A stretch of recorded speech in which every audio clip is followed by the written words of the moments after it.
The subcommittee will come to order. Our hearing today is on diplomacy, development, and national security.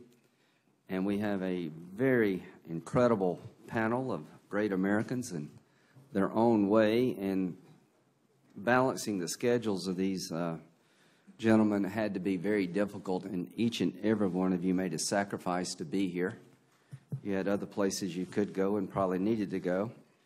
But the fact you would come here and share your testimony, your experiences, your thoughts and opinions about the 150 account means a great deal to Senator Leahy and myself. As to Senator Leahy, we have been partners here for several years on this account. I've thoroughly enjoyed working with him and Tim, and this is one area of the government that we're trying to make sure actually works, and our relationship has grown over time, and we're both committed to making sure that America stays involved in the world in a productive fashion.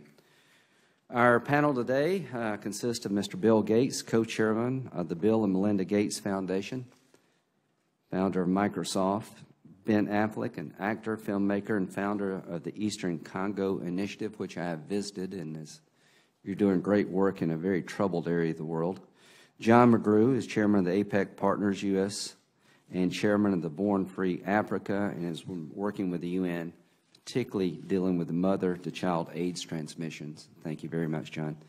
Admiral Stavridis is the former NATO commander, is now the dean at the Fletcher School of Law and Diplomacy at Tufts University, wore the uniform for many years, many decades, and I really look forward to your view as a military commander about this account. And Scott Ford is the Chief Executive Officer of West Rock Group and former Chief Executive Officer of Altel. And I've had the pleasure of seeing what Scott has been able to do in Rwanda regarding the coffee market. So.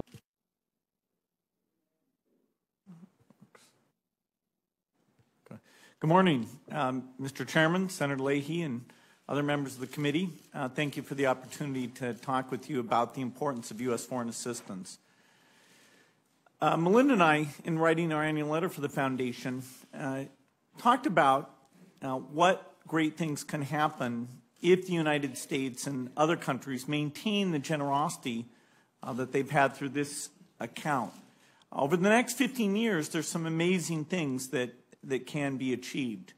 If we go back to 1960, we had a very dire situation. 1 child in 5 died before their 5th birthday. 25 years ago, by 1990, that rate was down to 1 in 10. And since then, it's been cut in half again to 1 in 20. With the right investments over the next 15 years, we'll be able to cut it in half again to 1 in 40. That is a faster improvement than we've ever seen in the past. And there are many U.S. programs that are absolutely central to this decline in child mortality and to other gains in health and development worldwide. One specific program that makes a huge difference is Gavi, the Vaccine Alliance. This public-private partnership creates a market for companies to develop vaccines that protect children in poor countries against the most common causes of death and severe illness. As an American, I'm proud that the United States government is one of Gavi's biggest donors. Since its inception in the year 2000, Gavi has helped immunize close to 500 million children and prevented over 7 million deaths. I can assure you that the parents of those children would be glad to vouch for a simple fact. Vaccines are safe, vaccines are effective, vaccines save lives. Another great example of this is the fight against polio.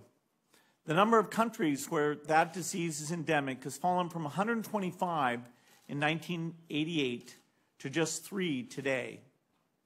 In this year's annual letter, Melinda and I predict that Africa will be self-sufficient in food production within 15 years. Here, too, we're seeing great progress, much of it made possible by U.S. assistance.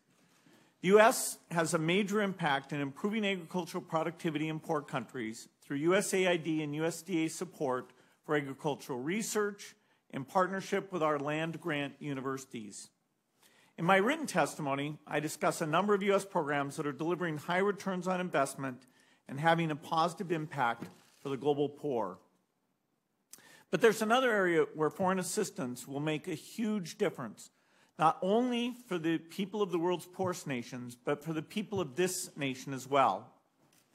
As you know, I tend to be optimistic about what the future holds, but there are a small number of potentially catastrophic events that could set back the progress of the past few decades.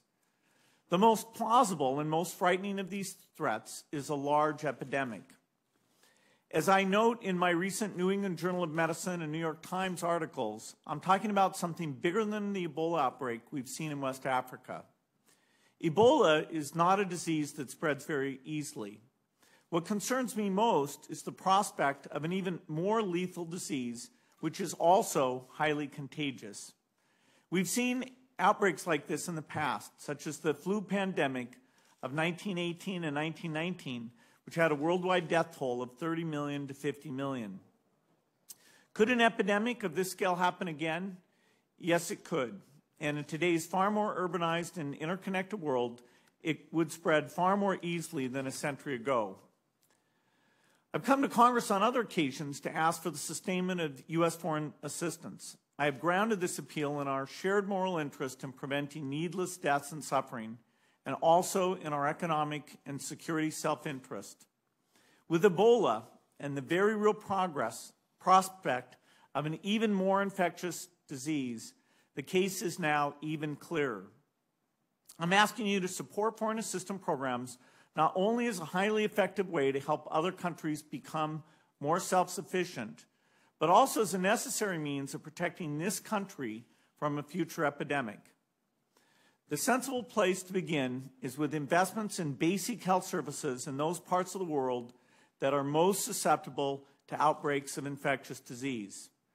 Whether we're talking about preventing the next epidemic or building upon the enormous global health gains of the past 2 decades, the time to act is now. The need for foreign assistance remains strong, and recent events demonstrate its urgency. Thank you for inviting me to join you today. I look forward to your questions. Thank you. Mr. Affleck. Thank you very much. It's an honor to sit here in this room and speak before you great senators. Thank you both very much for having me here. I'm humbled by this esteemed panel. Thanks for having me follow the greatest and most important philanthropist in the history of the world. I'm sure I'm going to come off great. You're welcome.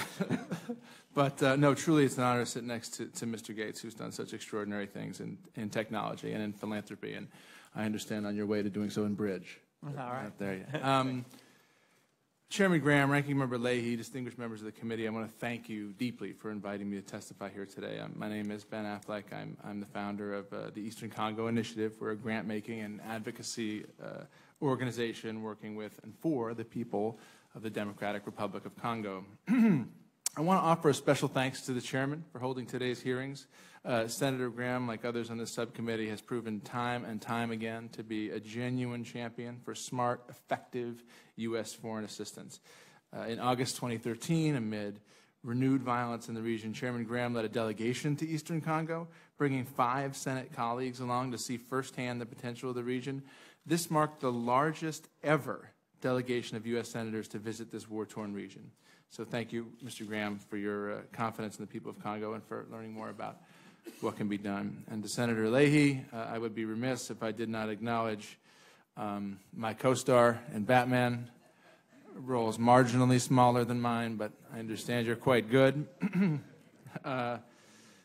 Good morning, sir. Members of the committee, I'm here today to offer a case study of the difference our nation's foreign assistance and diplomacy is making, where small, targeted public and private investments are transforming communities in need, advancing our nation's interests, and creating opportunities both in the countries we assist and here at home.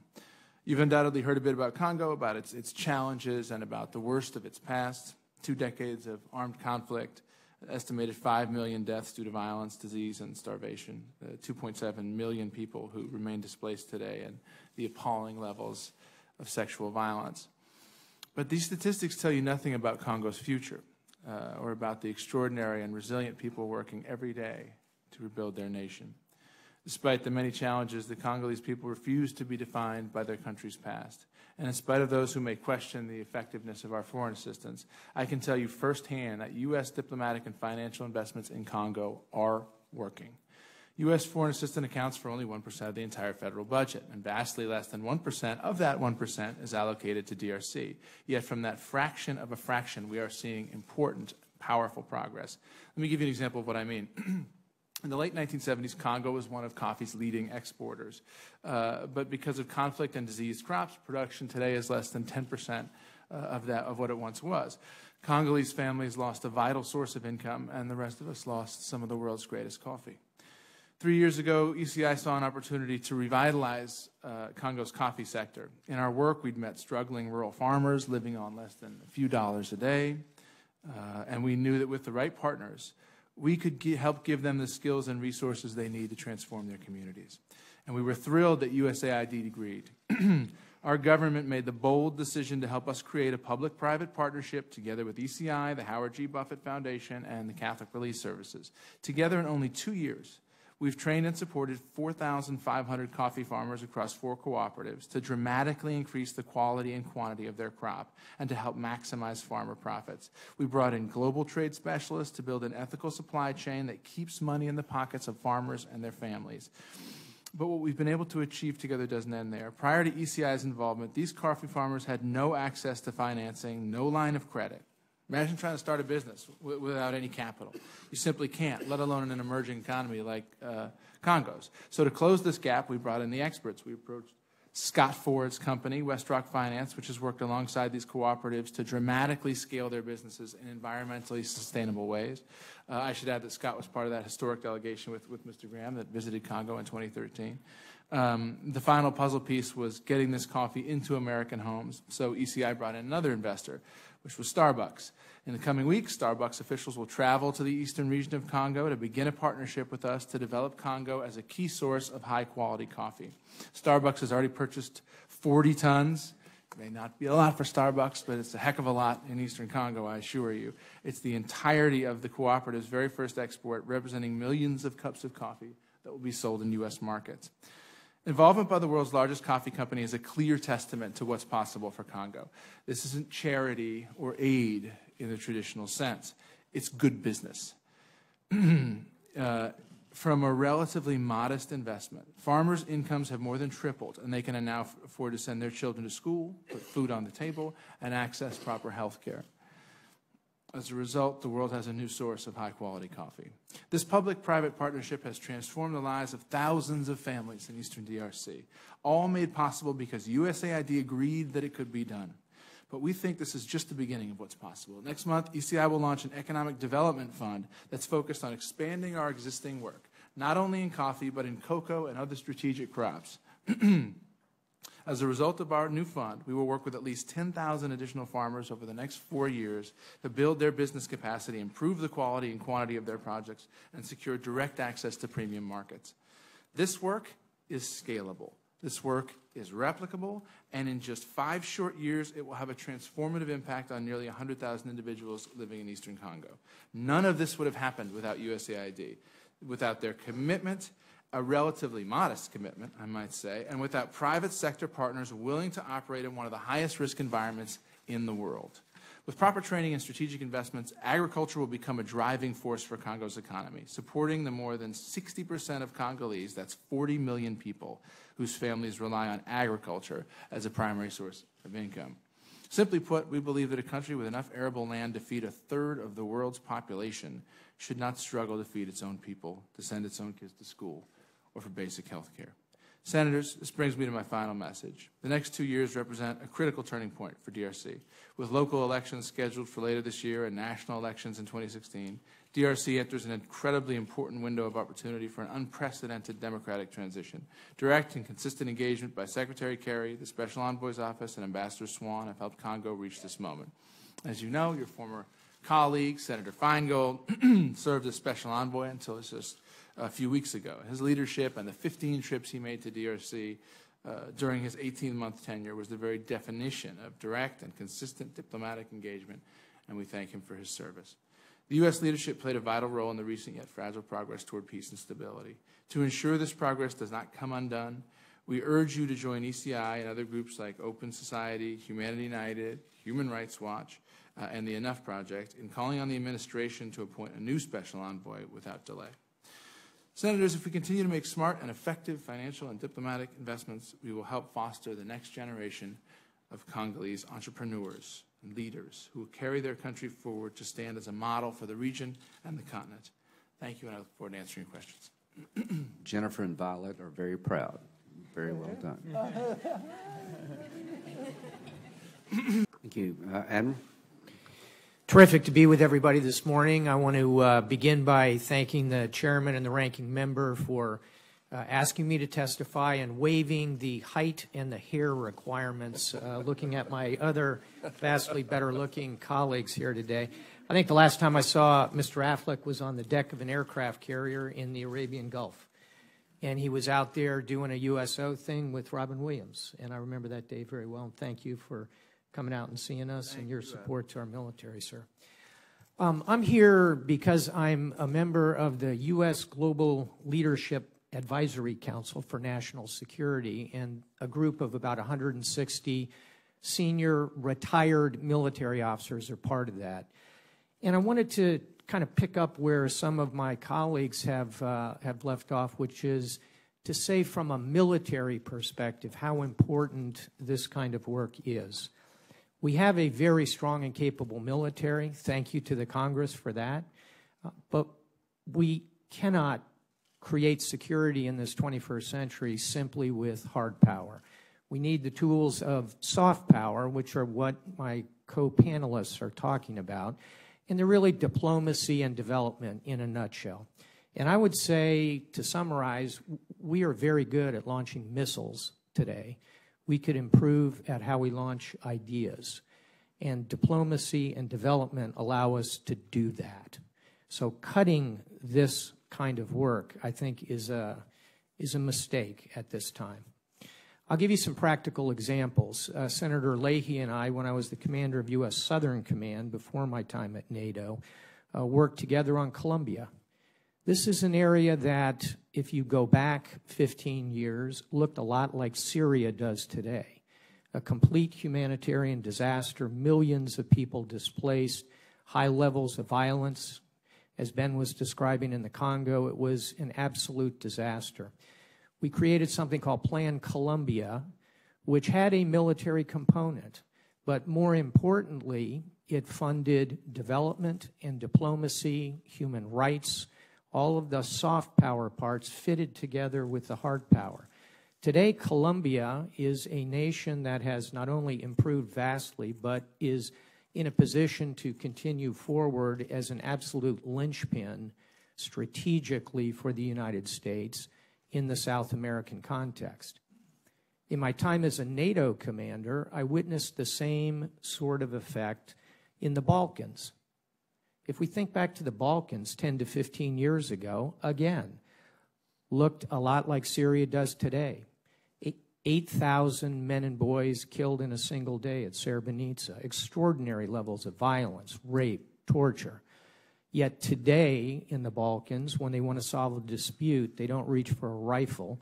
They reach for a telephone to call the European Union, to call the United States. Why? Because we were able to use some hard power, but combine it with the soft power tools of diplomacy and development, which are the long game. I'll give you a third example, and it's current. It's what we're doing today in Afghanistan, where Senator Graham has served as a reservist coming on active duty in Afghanistan, working on the judicial process there. This is soft power. Do we need hard power in Afghanistan? Absolutely, unfortunately, but the long game is diplomacy and development. You need both those things. When you bring hard and soft power together, you create smart power. That's what I would advocate for. And to try and do defense without diplomacy and development, I'll simply repeat the quote that Senator Graham gave us earlier, as my very good friend Jim Mattis will tell you. If you scrimp on the development and the diplomacy, you're going to end up buying more ammunition. And as Secretary Gates, who was interagency before interagency was cool, would tell you, we cannot kill our way to victory in these situations. We need hard power, but we need these tools, development and diplomacy as well. I look forward to your question, Senator. Admiral, I know you're not wearing the uniform today. Do you think it would be smart to take money out of this account and give it to DOD? And do you think DOD really wants the money coming from this account? I think it would be a huge mistake. As I hope I've articulated, you have to put these tools together to create real effect in security. I want to underline the indigenous troop and training point that Ben was making in response to your comment, Mr. Chairman. And I'll put a number on it. To sustain an American forward in combat in a place like Afghanistan or Iraq is about $1 million a year for an enlisted troop. We can finance, train, and put effective Afghan troops, for example, in the field as we do today for literally pennies on the dollar compared to that. So the efficiency of this, I think, is very, very important to underline. And I also go back to what Mr. Gates and Mr. McGrew were saying, along with Mr. Affleck, which is the cost here is minimal. You leverage the private sector. And at the end of the day, our security is like an iceberg. The tiny tip of it that sticks up is the high-end capability. The mass of what we can create is, frankly, in the private sector. So I think for those two reasons, taking money away from development and diplomacy and putting them into defense where we have strong levels of resources would be a significant mistake. I'm a little over my time, but I asked one. I'm thinking, Admiral, of you mentioned the Colombian project, and I do remember our time working that. You may be interested in knowing when I had lunch with President Santos down there at one point, and he went out of his way to praise you and the project. So I mentioned that for whatever it's worth. But Admiral? Senator, I'd say very quickly, I'd take a significant chunk of it and do what you see in this panel, which is using state and AID that have the bureaucracies leverage the private-public partnerships. And you see both at state and at AID small numbers of people who are expert at doing exactly that. And then I have to give a shout out within this account for the Peace Corps, which I think is incredibly underfunded and undervalued. Yet every year at the Fletcher School, where I'm the dean, the School of International Relations, our largest cohort walks in the door, and they're Peace Corps volunteers. And I hear their stories, and I know their impact in the world. It is so wildly disproportional to the tiny amount of resources they get. Thank you. Stavridis, one of the challenges we have is figuring out who to fund. We have an interest in making sure that the money goes immediately to the best purposes, which often means funding really well-organized nonprofits. But in the end, we have an interest in good governance. And so there are reasons to run the money through local governmental institutions. I know the answer is different in each place, but as we look at some of the most dangerous places in the world, parts of Africa that we're talking about today or the Middle East, what's your recommendation and guidance as to the source of this funding?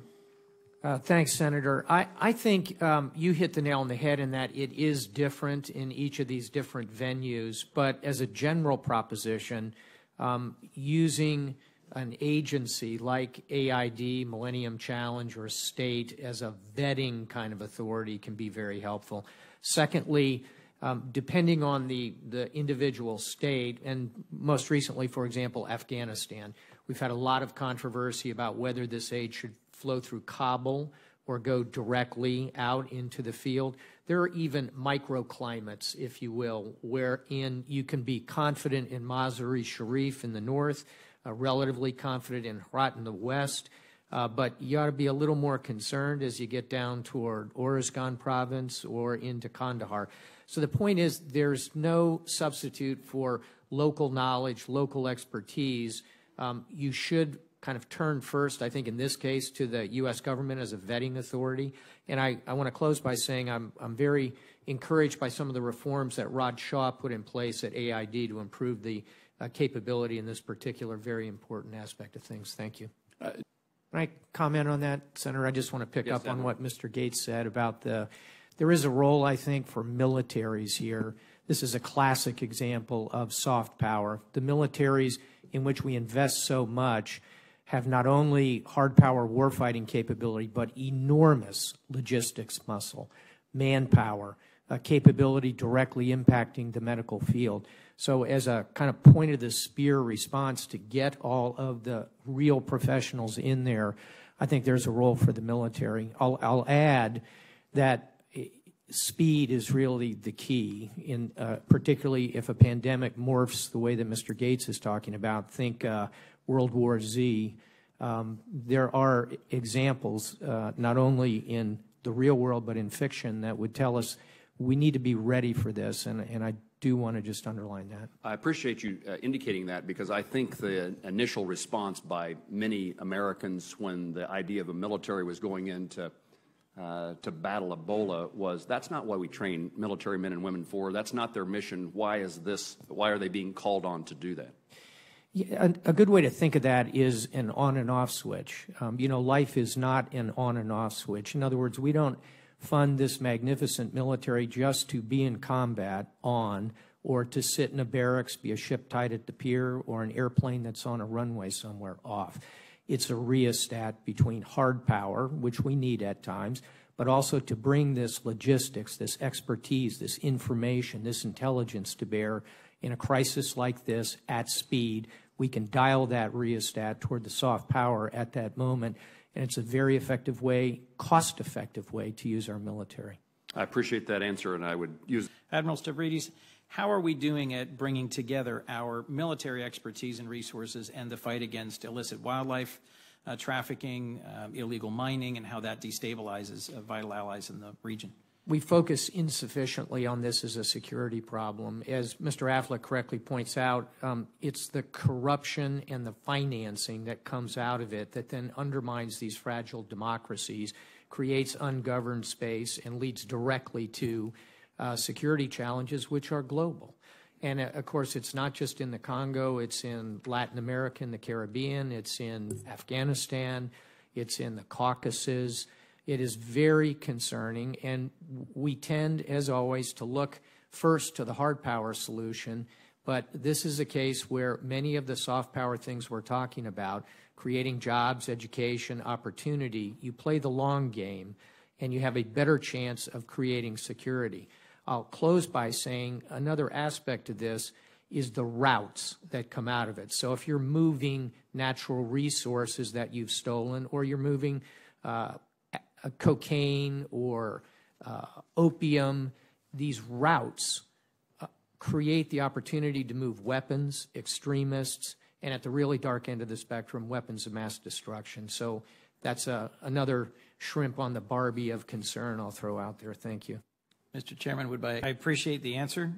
Can I add just a practical example of what Mr. Gates just said is in Afghanistan, where we pay 352,000 Afghan troops, but we've moved that to a mobile system. A, they don't have to go back to their village to take their tattered stack of currency, and B, it's documented. The corruption piece washes out.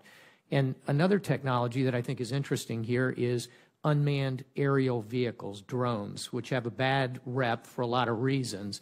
But here's a place where they can be used very effectively to do the kinds of surveillance that Mr. Gates is talking about in Africa and in other areas, to look at crops, to look at tracking, to look at who's trying to go after the black rhino, et cetera. Thanks.